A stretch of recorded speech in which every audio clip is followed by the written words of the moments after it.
মানুষের জীবনে একটা সময় আসে তখন সে বুঝতে পারে তার ভুলগুলি। সে বুঝতে পারে যেই সময় তার চরিত্র গঠন করার জন্য কাজ করা দরকার ছিল,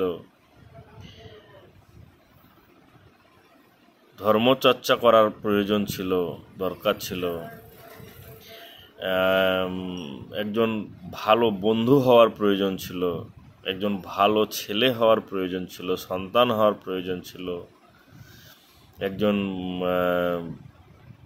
দাদা হওয়ার প্রয়োজন ছিল, ভাই হওয়ার প্রয়োজন ছিল।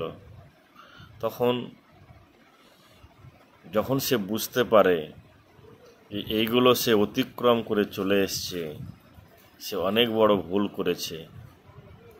তার জন্য যারা বর্তমানে যুবক যুবতী গ্রামের বিশেষ করে যারা রয়েছেন তাদের উদ্দেশ্যে একটা কথাই বলতে চাই, যে আফসোসটা 30 বছর 40 বছর বয়সে এসে মানুষের তৈরি হয়, সে আফসোস যেন তোমাদের জীবনে না আসে, আফসোস যেন করতে না হয়।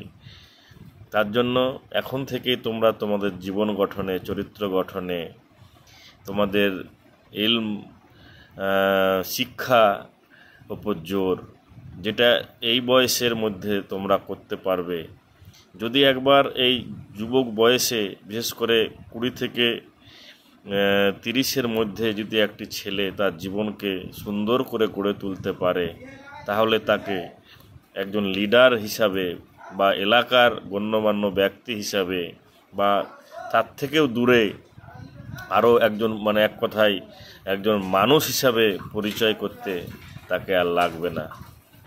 সে অবশ্যই একজন সম্মানীয় ব্যক্তি, একজন সম্মানীয়